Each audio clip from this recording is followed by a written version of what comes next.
اعوذ باللہ من الشیطان الرجیم بسم اللہ الرحمن الرحیم من الذین هادوا يحرفون الکلم عن مواضعه ويقولون سمعنا وعصینا واسمع غیر مسمع وراعنا لیا بألسنتهم وطعنا في الدین ولو انهم قالوا سمعنا واطعنا واسمع وانظرنا لکان خیرا لهم وأقوم ولكن لعنهم الله بكفرهم فلا يؤمنون إلا قليلا يا أيها الذين أوتوا الكتاب آمنوا بما نزلنا مصدقا لما معكم من قبل أن نطمس وجوها فنردها على أدبارها أو نلعنهم كما لعنا أصحاب السبت وكان أمر الله مفعولا۔ سورۃ النساء مدینہ منورہ کے اندر نازل ہونے والی اس مبارک سورت کی آیت نمبر 46 اور آیت نمبر 47 کی آپ حضرات کے سامنے تلاوت کی گئی، اور ماقبل والی آیات کے اندر اللہ تعالیٰ نے یہودیوں کے متعلق بیان فرمایا تھا۔ اللہ نے مکمل کتاب دی تھی اور ان کا دعویٰ بھی یہ تھا کہ ہم تورات کے ماننے والے ہیں، یا عیسائیوں کا دعویٰ تھا کہ ہم انجیل کے ماننے والے ہیں۔ تو زبانی اعتبار سے دعویٰ تو کرتے تھے، لیکن عمل کے اعتبار سے پوری کتاب پر عمل نہیں کرتے تھے، بھلے وہ تورات ہوتی یا انجیل ہوتی۔ اس بنیاد پر اللہ تعالیٰ نے ان کے دعوے کی نفی کی۔ ان کا دعویٰ تو ہے مکمل کتاب پر ایمان رکھنے کا، لیکن حقیقت میں کتاب کے ایک حصے پر ایمان رکھتے ہیں، اور وہ چیزیں، وہ احکامات جو ان کی مرضیات کے خلاف ہوں یا ان کے رسومات کے خلاف ہوں، یا جن احکامات پر چلنے سے ان کی ذات کو یا ان کی ذاتیات کو نقصان ہوتا ہو، ان مواقع پر یہ لوگ دنیاوی مفادات کی خاطر غلط مسئلے بتلا کر، غلط تشریح کر کے وہ اس انداز سے پیسہ کماتے ہیں۔ اللہ تعالیٰ فرماتے ہیں کہ کتاب کے کچھ حصے پر ان کا ایمان ہے، باقی ماندہ حصہ جو اللہ تعالیٰ کے احکامات پر مشتمل ہے، اس کے عوض میں یہ مال و دولت لے لیتے ہیں، گمراہی کو خرید لیتے ہیں۔ اور ضمناً یہ بھی فرمایا اپنے علاوہ جو دیگر افراد ہیں ان سب کے لیے بھی ان کی سوچ، ان کی دلی تمنا یہی ہے، ان کو بھی گمراہ کر دیا جائے۔ یہ یہودیوں کا طریقہ کار ہے۔ موجودہ زمانے کے اندر ہم قادیانیوں کو دیکھتے ہیں، ان کی مساجد بھی ہماری مساجد کی طرح ہیں، ان کی اذان بھی ہماری اذان کی طرح ہے، ان کا قرآن بھی ہمارے قرآن کی طرح ہے، ان کی نماز جنازہ، ان کی تدفین کے مراحل، ان کے رمضان المبارک کے روزے، ان کے حج کے معاملات، یعنی یہ تمام کی تمام چیزیں بالکلیہ طور پر ہماری طرح ہے۔ لیکن معاملات کیا ہیں کہ وہ قرآن کریم کو پڑھتے بھی ہیں، پڑھاتے بھی ہیں، لیکن قرآن کریم کی جو تفسیر وہ بیان کریں گے، اس تفسیر کے اندر وہ اپنی جو ذاتیات ہیں یا ان کے جو ذاتی مقاصد ہیں ان کو بیان کرتے ہیں۔ وہ اذان دیتے ہیں اشہد ان لا الہ الا اللہ کے بعد وہ بھی کہتے ہیں اشہد ان محمد الرسول اللہ، اور ہم بھی کہتے ہیں اشہد ان محمد الرسول اللہ، لیکن دونوں کے اندر جو فرق ہوتا ہے وہ یہ ہے کہ ان کے اشہد ان محمدن سے مراد ان کا مرزا قادیانی ہوتا ہے، اور ہمارے اشہد ان محمدن سے مراد محمد الرسول اللہ صلی اللہ علیہ وسلم ہوتے ہیں۔ یہی کام یہودی بھی کیا کرتے تھے کہ وہ اللہ تعالیٰ کے احکامات کو اپنی مرضی سے تبدیل کرتے تھے۔ اب ظاہر ہے کہ کسی جگہ پر کوئی پنچایت ہو، عام طور پر پہلے زمانوں میں رواج تھا، پڑھے لکھے لوگوں کو بلایا جاتا تھا، وہ قرآن و سنت کے مطابق فیصلہ کرتے تھے۔ یہ لوگ جب جاتے تھے فیصلہ کرنے کے لیے تو لمبے لمبے جبے کبے پہن کر جاتے تھے، تو یہ کہتے تھے کہ دیکھو یہ ہماری کتاب کے اندر یہ حکم موجود ہے۔ اب اس زمانے کے اندر بھی ایسا ہوتا تھا، اور موجودہ زمانے کے اندر بھی یہ چل رہا ہے کہ تعلیم سے لوگوں کو دور رکھا جاتا ہے۔ اس تعلیم کے نہ ہونے کا نقصان کہ وہ جو بندہ ہاتھ میں کتاب پکڑے ہوئے ہوتا ہے وہ جو بات بھی کہتا ہے آگے والا اس کو ماننے پر مجبور ہو جاتا ہے۔ اگر انسان کو تعلیم کا ہنر خود آتا ہو تو وہ دوسرے کی بات پر یقین نہیں کرے گا، وہ عقل کو استعمال کرے گا، خود جا کر کتاب کو دیکھے گا، اس کو سمجھ میں آ جائے گی۔ تو یہ یہودیوں کی خباثت تھی، اللہ تعالیٰ نے اس کو ماقبل میں بیان کیا۔ اور ضمناً اللہ تعالیٰ نے یہ بھی فرمایا اللہ تمہارے دشمنوں کو جانتا ہے۔ اللہ تعالیٰ کو سب سے زیادہ جو محبت کا اور تعلق کا معاملہ ہے وہ امت محمدیہ کے مسلمانوں کے ساتھ ہے۔ اس بنیاد پر فرمایا اللہ تمہارے دشمنوں کو جانتا ہے، کیونکہ جو مومن ہوگا وہ پورے کے پورے قرآن کریم پر عمل پیرا ہوگا۔ اب میں ہوں اور آپ ہیں، اگرچہ پورے قرآن پر ہمارا ایمان ہے لیکن عمل کے اعتبار سے پورے قرآن پر عمل ہمارا موجود نہیں ہے، لیکن اس کے باوجود بھی ہمارا ایمان اس اعتبار سے ہے ہم انکاری نہیں ہیں۔ اگر ہم سے کوئی مسئلہ پوچھ لیتا ہے تو ہم مسئلہ صحیح بتلائیں گے، جو قرآن کا حکم ہے وہ قرآن کا حکم ہم بتلائیں گے کہ جھوٹ بولنا حرام ہے۔ لیکن اگر کوئی عالم دین جھوٹ بولتا ہے تو وہ یہ کہے گا کہ یہ غلط ہے اور میں غلط کام کر رہا ہوں۔ اگر اللہ نہ کرے کوئی عالم دین اگر بد نظری کرتا ہے یا کوئی عیاشی کے یا فحاشی کے کسی بھی کام کے اندر مبتلا ہے تو امت محمدیہ کے اندر جو لوگ موجود ہیں ان کی خاصیت یہ ہے کہ وہ بتلائیں گے اور صاف کلیئر مسئلہ بتلائیں گے، میرے اندر یہ برائی ہے لیکن اللہ کا قرآن یہی کہتا ہے۔ چنانچہ اگر امت محمدیہ کے لوگوں میں سے اگر کوئی بندہ قرآن کو جانتا ہے، دین کو جانتا ہے، اور دین کو، قرآن کو، مسائل کو، فقہ کو جاننے کے باوجود اگر وہ اس کے مطابق مسئلہ بیان نہیں کرتا، اس کو علماء سو کا نام دیا جاتا ہے، اس کو علماء سو کا نام دیا جاتا ہے، اس کو عالم ربانی کہا نہیں جاتا۔ اللہ تعالیٰ نے بیان فرمایا اللہ تمہارے دشمنوں کو جانتا ہے، مطلب گویا کہ اللہ نے امت محمدیہ کو ان کے اعمال کی بنیاد پر پیغمبر کی دعاؤں کی برکت سے تنہا نہیں چھوڑا، بلکہ جہاں کہیں پر بھی ضرورت ہوتی ہے اس امت کو اپنی پشت پناہی کی، کسی نہ کسی مددگار کی، تو یہ ہاتھ اٹھاتی ہے تو پھر اللہ کی ذات ان کی مدد کے لیے آ جاتی ہے۔ ٹھیک ہے، آگے والی آیات مبارکہ جو آپ کے سامنے تلاوت ہوئیں ان کے اندر یہودیوں کی ایک اور برائی کو بیان کیا۔ فرمایا من الذین، اہل کتاب میں سے کچھ وہ ہیں، ہادو جو کہ یہودی ہیں، ان کے اندر خرابی کیا ہے؟ یحرفون الکلمہ عن مواضعہ، کہ وہ کلمات کو، آیات کو، احکامات کو اپنی جگہ سے ہٹا لیتے ہیں، اپنی جگہ سے ہٹا لیتے ہیں۔ اللہ تعالیٰ کا جو حکم ہے اس حکم کو اپنی جگہ سے ہٹا لیتے ہیں۔ اس کی دو شکلیں ہو سکتی ہیں، ایک شکل تو یہ ہو سکتی ہے اللہ تعالیٰ کے جس حکم کی جو منشا ہے اس منشا کو پورا نہیں کرتے، اور یہ بھی مطلب ہو سکتا ہے اس لفظ کو، اس حکم کو وہاں سے ہٹا کر اس کی جگہ پر اپنی مرضی والا کوئی نہ کوئی حکم لگا دیا جائے، اور دونوں کام یہودی کرتے تھے۔ چنانچہ رسول اکرم صلی اللہ علیہ وسلم کے پاس ایک یہودی جوڑا آیا، یعنی عورت اور مرد دونوں آئے، اور بتلایا گیا کہ جی ان دونوں نے زنا کیا ہے۔ اللہ کے نبی علیہ السلام نے ان یہودیوں سے پوچھا کہ تمہاری مذہبی کتاب کے اندر زنا کی کیا سزا متعین ہے؟ اب جو تورات کے اندر جو سزا ہے وہی سزا قرآن کریم کے اندر بھی موجود ہے، لیکن اللہ کے نبی علیہ السلام کا ان سے پوچھنے کا مقصد یہ تھا کہ چونکہ ہم جو فیصلہ کریں گے وہ قرآن کے مطابق اور تم قرآن کو مانتے نہیں ہو، لہذا تمہارا فیصلہ تمہاری مذہبی کتاب کے مطابق کیا جائے گا۔ چنانچہ انہوں نے کہا کہ ہماری کتاب کے اندر لکھا ہے اگر کوئی مرد کسی عورت سے زنا کرے اس کے منہ کو کالا کیا جائے اور بازار کے اندر اس کو رسوا کر کے گھمایا جائے۔ عبداللہ ابن سلام رضی اللہ تعالی عنہ جو صحابی رسول ہیں، وہ پہلے یہودی مذہب سے تعلق رکھتے تھے اور یہودیوں کے بہت بڑے اور مستند عالم دین تھے، وہ وہاں پر موجود تھے۔ انہوں نے کہا سرکار آپ ان سے کہیے اپنی کتاب تورات لے کر آئیں، اور تورات والی کتاب کے اندر زنا کے متعلق جو حکم ہے اس کی تلاوت کریں۔ چنانچہ یہودی کتاب لے کر آگے۔ اب وہ جو کتاب تھی یہودیوں کے پاس تورات، ان کی اپنی زبان عبرانی کے اندر موجود تھی، اور عبرانی زبان مدینہ منورہ کے اندر جاننے والا کوئی بھی نہیں تھا۔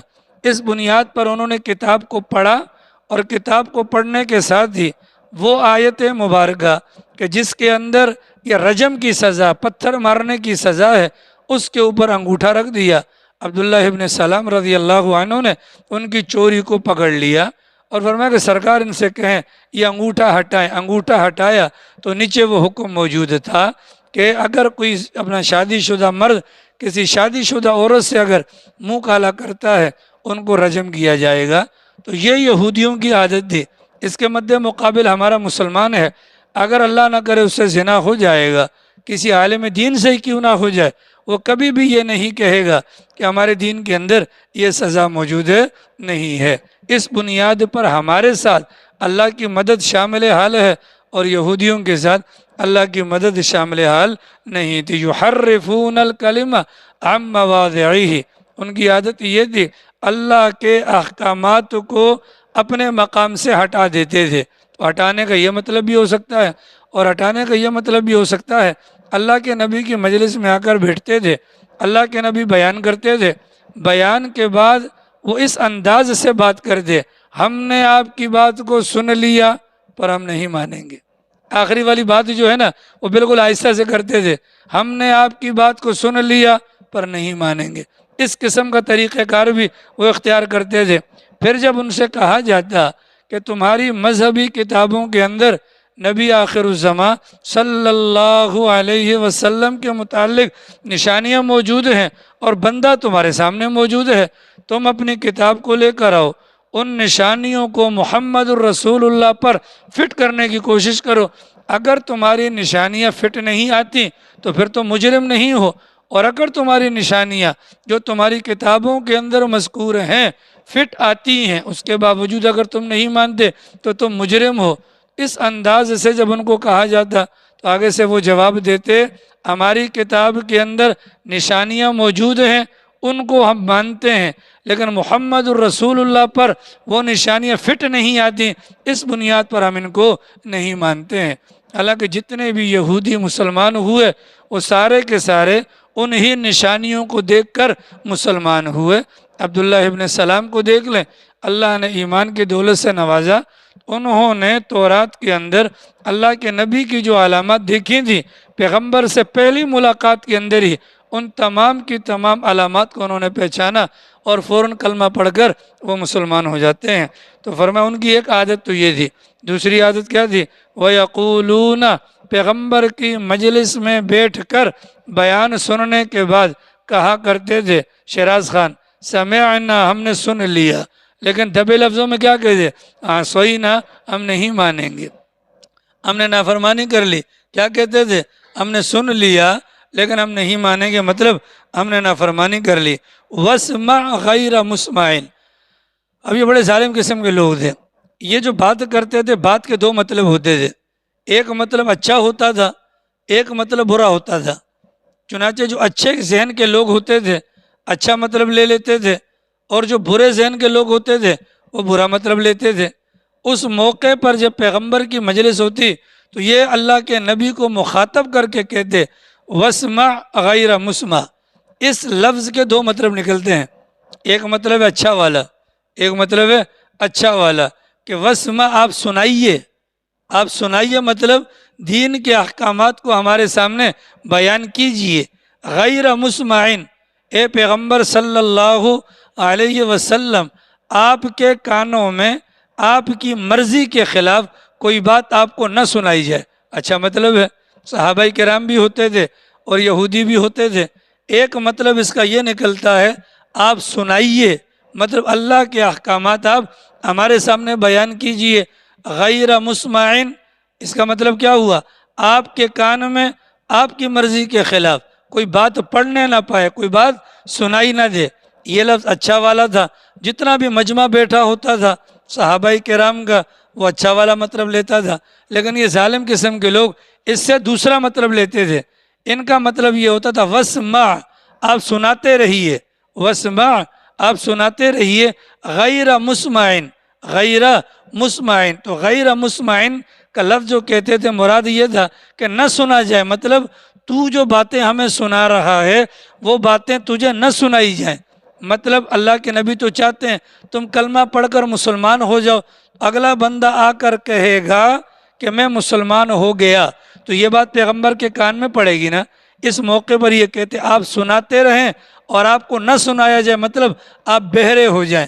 جیسے کوئی بندہ بہرا ہوتا ہے، اس کے سامنے کوئی بھی بات کر لی جائے اس کو پرواہ نہیں ہوتی، تو ہمارے متعلق بھی آپ بہرے ہو جائیں، آپ کے کانوں میں ہماری جانب سے کوئی خیر کی بات نہ پہنچے۔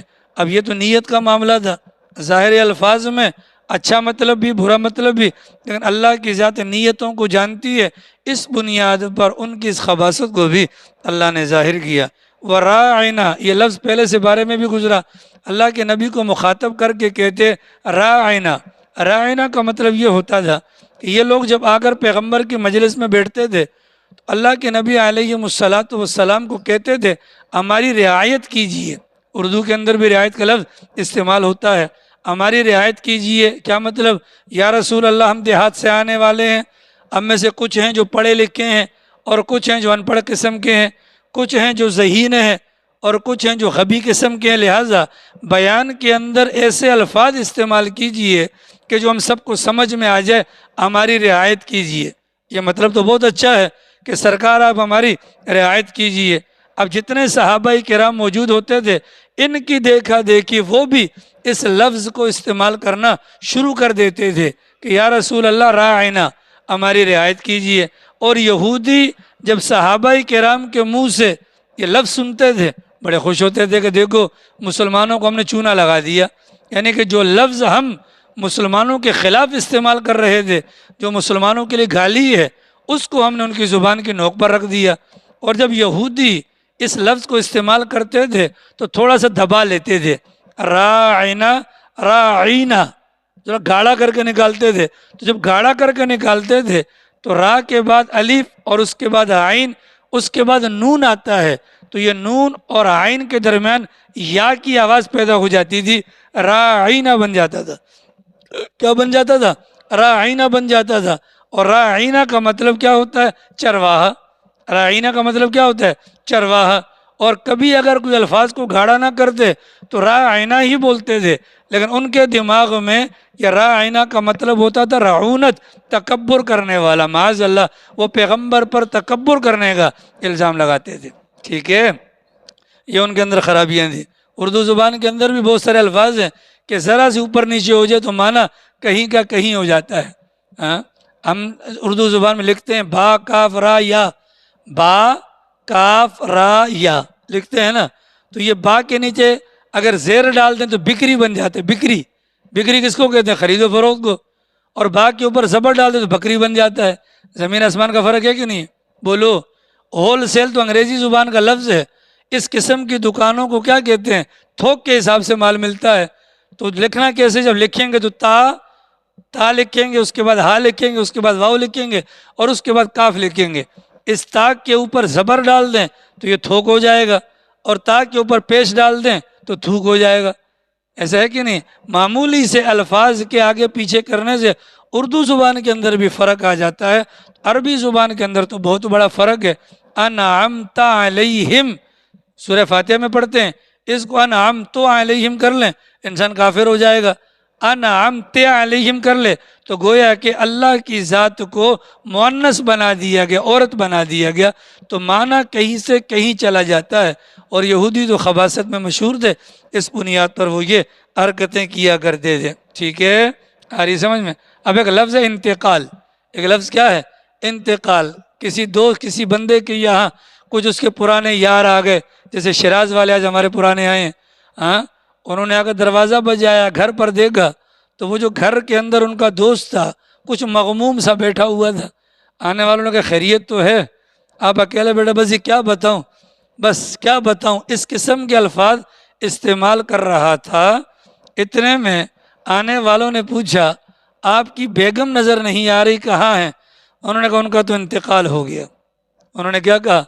ان کا تو انتقال ہو گیا۔ تو سب نے انا للہ و انا الیہ راجعون پڑھنا شروع کر دیا، اور مغموم سے چہرے بنا کر، یار تدفین کب ہوئی؟ جنازہ کب ہوا؟ آپ نے بتلایا نہیں، یہ نہیں کیا، وہ نہیں کیا۔ اور وہ جس کی بیگم تھی وہ بھی خاموشی سے بیٹھا ہوا سن رہا تھا، یہاں تک کہ جب ان مہمانوں کے جانے کا وقت آیا اس نے حقیقت کو کھولا۔ میرا مطلب تھا انتقال سے کہ یہاں سے اپنے والدین کے گھر میں منتقل ہو گئی ہیں، اور تم انتقال سے وہ والا مرنے والا انتقال سمجھے ہو۔ ایک لفظ انتقال ہے، وہ بھی ایک سے زائد معنوں کے اندر استعمال ہوتا ہے۔ عام طور پر جتنے آپ کی عدالتوں کے اندر وکیل حضرات ہیں نا، وہ الفاظ کے ہیر پھیر سے ہی جو سامنے والا بندہ ہوتا ہے اس کو زیر کرتے ہیں۔ ایمان والے اور اسلام والوں کے لیے جو تعلیمات ہیں، بات کریں تو صاف کریں، بات کریں تو صاف کریں۔ اب ہمارے اسٹیٹ والے ہیں نا، اللہ تعالیٰ ان کو ہدایت دے، اب کسی کی فائل ہوتی ہے بھائی آپ یہ لو مجھے بیچ کے دے دو، ٹھیک ہے، یہ کیا کہتے ہیں ہمیں اتنے کی آ رہی ہے، حالانکہ اتنے کی تو نہیں آ رہی ہوتی۔ انہوں نے اپنا ٹاپ لازمی حرام جب تک نہ کھائے نا، دودھ کے اس کے اندر جب تک ایک قطرہ پیشاب کا نہ ملا ہے تو کیسے مزہ آئے گا؟ اس لیے کہ حلال کے اندر طاقت ہے، لذت نہیں ہے، اور حرام کے اندر لذت ہے، طاقت نہیں ہے، یاد رکھیے گا۔ ایسا ہے کہ نہیں ہے؟ بولو جی ہاں۔ ان کو آسان طریقہ ہے بھائی، آپ اگلے سے فائل لیتے ہو، اگلے کو بولو یار کہ یہ مجھ پر بیچ دے، پیسے میں آپ کو 10 مہینے کے بعد دے دوں گا۔ آپ مالک بن گئے نا، تو 100 روپے کی چیز آپ کروڑ روپے میں بیچو، شریعت آپ کو ڈنڈے نہیں مارے گی، شریعت آپ کو ڈنڈے نہیں مارے گی۔ تو یہ معاملات ہوتے ہیں، بات کو یہ گھماتے ہیں، ایک پارٹی کو یہاں بٹھائیں گے، دوسری کو وہاں بٹھائیں گے، ان سے الگ کمیشن۔ میں نے خدا کی قسم، یہ قرآن میرے ہاتھ میں، میں نے خود ایک ہی مکان کے 2 ایگریمنٹ بنائے، ایک وہ جو مالک کو دکھانا ہے، ایک وہ جو خریدار کو دکھانا ہے، ٹھیک ہے۔ اور جنہوں نے یہ کام کیا ہے خدا کی قسم آج ان کی شکل دیکھنے کے قابل نہیں ہے، یہ میں آپ کو بتا دوں۔ تو یہ کام یہودی کرتے تھے بھیا، یہ ہمارے کام نہیں ہے۔ الفاظ کے اندر ہے ہر معاملہ، اسٹیٹ والوں کی بات، ہر معاملہ۔ آٹے کی آج کل مہنگائی ہے، ہمارے ہول سیلروں کو دیکھو ذخیرہ کر کے رکھا ہے، ایسا ہے کہ نہیں ہے؟ آپ کا 10 کلو کا تھیلا 1300 روپے میں پہنچا، ان سب ہول سیلروں کے سامنے یہ قرآن لے کر جاؤ کہ سچ بتا کہ تو نے جب آٹا اٹھایا تھا، آٹا کتنے کا مل رہا تھا؟ ذخیرہ کرتے ہیں نا نہیں؟ بولو۔ اس کے علاوہ اسکیم کا مال ان کے پاس آتا ہے، اسکیم کا مال کہاں جاتا ہے؟ تو ہر جس محکمے کو بھی اٹھائیں اس کے اندر مسلمان تو ہیں، لیکن مسلمانیت بلکہ انسانیت ان کے اندر موجود نہیں ہے۔ لہٰذا اس کا نتیجہ کیا ہے؟ ان کے منہ کا تھوک ختم ہو گیا، لیکن پیسے پھر بھی گنتے ہیں۔ جب منہ کا تھوک نہیں رہا تو پھر ہائی ڈپریشن کا شکار ہیں جی۔ یقین نہیں آتا، اعجاز کل مشین لے کر آنا، میں آپ کو بندے بتاتا ہوں، ذرا ان کا شوگر اور بی پی چیک کرنا۔ پیشاب کے لیے بیٹھے ہوتے ہیں موبائل کان سے، ہاں ادھر سے سلام پھیرا نہیں، موبائل کان سے۔ ایسی زندگی سے تو موت بہتر ہے خدا کے بندو، یہ کوئی زندگی ہے؟ آج شیراز خان مجھے کہہ رہا تھا کہ پیسہ کمانا کا مقصد کیا؟ انسان کو سکون آئے۔ اور یار اتنے زیادہ پیسے ہوں اور بندے کو سکون نہ ملے تو کیا فائدہ؟ بندہ بھیک مانگ رہا تھا تو کسی کو ترس آیا، بھائی بھیک کیوں مانگ رہا ہے؟ اس نے کہا جی ایک وقت کی روٹی کے لیے۔ ایک وقت کی روٹی کتنے میں آتی ہے؟ کہا کہ 100 روپے میں۔ اس نے نکال کے اس کو 1000 روپے دے دیے۔ کتنے دے دیے؟ 1000 روپے دے دیے، اور کہا کہ چل 10 دن کے لیے تیری بھیک سے چھٹی، 10 دن کے لیے تیری بھیک سے چھٹی۔ اگلے دن دیکھا وہ بندہ دوبارہ بازار کے اندر بھیک مانگ رہا تھا۔ اس نے کہا یہ کیا؟ اس نے کہا بات یہ ہے کہ میں 10 روپے جو تو نے دیے تھے نا، اس 10 روپے کے اندر میری ضرورت پوری ہو جاتی تھی، آرام سے منڈ کے میں سوتا تھا۔ اب تو نے دے دیا 1000 روپیہ، جب سے تو نے 1000 روپیہ دیا ہے اس ٹینشن میں میری جان نکلی جا رہی ہے، اس کو سنبھالوں تو کہاں پر سنبھالوں؟ پوری رات مجھے نیند نہیں آئی، وہ سارا کا سارا میں نے صدقہ کر دیا۔ تو اگر 1000 کے پیچھے نیند نہیں آ رہی، 1 کروڑ کے پیچھے نیند آئی گی؟ بولو ہاں؟ اگر کسی ان نون پرسن نے خالی یوں کھجانے کے لیے یوں کر دیا نا، بس اس کی شلوار وہیں گھیلی ہو جاتی ہے۔ اس زمانے کے اندر حالات خراب تھے، 4 کے چورنگی پر ناکا لگا ہوا تھا، ناکا لگا ہوا تھا، پولیس والے ڈبل والوں کو اتار رہے تھے، تو ہمارا ایک رشتہ دار ہے وہ گاؤں سے آیا ہوا تھا، اس نے جو نا واسکٹ پہنی ہوئی تھی، ٹھیک ہے، تو وہ جیسے موٹر سائیکل سے اترا تو کپڑوں کو سیدھا کرنا ہے نا، تو کپڑوں کو سیدھا کر کے واسکٹ کو سیدھا کر کے اس نے بسم اللہ پڑھی، اور سارے کے سارے پولیس والے وہاں سے بھاگ گئے کیونکہ بمبار آ گیا۔ آ رہی سمجھ میں؟ یہ ڈر کس کو ہوگا؟ یہ ڈر کس کو ہے؟ جس کے پاس کچھ ہے نا، اور جس کے پاس ہے ہی کچھ نہیں تو وہ کیا کہے گا؟ ایسا ہے کہ نہیں؟ رات بھر نیند نہ آنا، حالانکہ رات کو سوائے کتوں کے سب کو نیند آتی ہے، برا مت بنائیے گا۔ رات کو اب ہمیں بجلی کے بغیر بھی آتی ہے، رات کو کتوں کے علاوہ سب کو نیند آتی ہے۔ اگر کتوں کے علاوہ کوئی جاگ رہا ہے نا، سمجھ لو مالدار ہے وہ کیا ہے؟ وہ مالدار ہے، چونکہ اللہ نے تو پہلے کہا کہ وہ جو مال ناحق طریقے سے آیا وہ ناگے ہے، دنیاوی اعتبار سے بھی اور اخروی اعتبار سے بھی۔ اتنی بات واضح ہو گئی جی؟ جی تو یہ یہودیوں کی عادت تھی، بات کھری نہیں کرتے تھے، ہمارے پیغمبر کی عادت تھی بھیا، اور ہماری تعلیمات بھی ہیں، بات کرو واضح کرو، چون چنا کے اگر مگر نہیں، چون چنا کے یہ اگر کافر ہے تو کافر ہے، یہ اگر مسلم ہے تو مسلم ہے، یہ اپنا ہے یہ پرایا ہے، کلیئر کٹ تعلیمات ہے پیغمبر کی۔ اگر پیغمبر بھی اگر باتوں میں سے اگر ہمارا والا طریقہ کار اختیار کر دے تو احادیث مبارکہ کی تعداد 23 سال کے اندر 5 لاکھ نہ ہوتی بلکہ 25 لاکھ ہوتی۔ ہماری تو ایک بات نہیں، میرا مطلب یہ تھا، نہیں، میں یہ کہنا، یہ والا جو طریقہ کار ہے یہ مسلمانی طریقہ کار نہیں ہے، ٹھیک ہے بھیا؟ تو فرمایا لیم بِأَلْسِنَتِهِمْ، اپنی زبانوں کو دبا کر، وَطَعْنًا فِي الدِّينِ، اور دین کے اندر عیب نکالتے تھے، یہ یہودیوں کی عادت تھی۔ حضرت سلمان فارسی رضی اللہ عنہ فرماتے ہیں کہ مجھے ایک موقع پر یہودیوں نے پکڑ لیا۔ حضرت سلمان فارسی کی عمر 250 سال تھی۔ کتنی عمر تھی؟ اور بھی لوگ والے کتنی سال تھی؟ 250 کتنے ہوتے ہیں؟ 250 سال ان کی کیا تھی؟ عمر تھی۔ بڑی عمر کے تھے لیکن صحت مند تھے اور چلتے تھے جب لوگوں کے درمیان تو حشاش بشاش 60-70 سال کے انسان لگتے تھے۔ یہودیوں نے پکڑ لیا، یہ کون سا نبی ہے تمہارا یار؟ یہ نبی تمہیں پیشاب کا طریقہ بتلاتا ہے، یہ تمہیں سنجے کا طریقہ بتلاتا ہے، یہ کون سی بڑی بات ہے؟ تمہارا نبی اگر امام الانبیاء ہے ایسی معمولی باتیں کرے گا؟ حضرت سلمان فارسی رضی اللہ عنہ نے فرمایا بالکل یہ ہمارے نبی کی شان کے مطابق ہے کہ ہمارا نبی ہم سے محبت کرتا ہے اور ہمیں تعلیمات دیتا ہے کہ تم نے استنجا کیسے کرنا ہے۔ استنجے کے اندر تم نے گوبر استعمال نہیں کرنا، تم نے ہڈی کا استعمال نہیں کرنا۔ کیوں؟ اس لیے کہ تم استنجے کے موقع پر ہڈی کو استعمال کرو گے، ممکن ہے اس کی جگہ کو نوکیلی ہو اور تمہارے جسم کو تکلیف پہنچ جائے۔ تو ہمارا نبی تو مہربان ہے، اس بنیاد پر ہمیں بیان کرتا ہے۔ پھر ہمارے نبی نے بیٹھنے کا طریقہ بتلایا کہ قضائے حاجت کے لیے بیٹھنا ہے تو منہ قبلے کی طرف نہیں ہونا چاہیے اور پیٹھ قبلے کی طرف نہیں ہونی چاہیے۔ ان باتوں کی تعلیمات دینا یہ ہمارے نبی کی شان کے مطابق ہے۔ تو وہ لوگ دین میں اب نکالتے تھے کہ یہ دیکھو جی ان کا نبی دیکھو ایسی معمولی باتیں بتلاتا ہے۔ استنجے کا طریقہ آتا ہے، کسی عالم دین سے پوچھئے گا، گرمیوں میں استنجے کا طریقہ الگ ہے اور سردیوں میں طریقہ الگ ہے۔ وہ پیچھے نبی جان بیٹھا ہوا ہے، ان کو مسئلہ بتا دینا بعد میں، برا مت بنائیے گا۔ یہ نہیں کہ وہ جا کر جو نا ڈر شر نہیں جناب، وہاں پر بھی جو سنت عمل ہے، کتنے پتھر استعمال کرنے ہیں اور گرمیوں کے اندر طریقہ کار کیا ہوگا، سردیوں کے اندر طریقہ کار کیا ہوگا۔ کہ چوں کا مربع ہمارا دین نہیں ہے کہ بس جی ماشاءاللہ مسلمان کی آنکھ میں اپنا گود میں آنکھ کھول لی چوکیدار نے کان میں اذان دے دی، 7ویں دن 4-5 فائر مار لیے، عقیقہ ہو گیا، بس مسلمان ہے۔ اتنا آسان اگر مسلمان ہونا ہوتا نا تو ابو جہل ہم سے پکا مسلمان ہوتا۔ اس کو پتہ تھا کہ یار یہ جس کا کلمہ پڑھنا ہے نا اس کے بعد اپنے آپ کو ختم کر کے اسی کے پیچھے چلنا ہے۔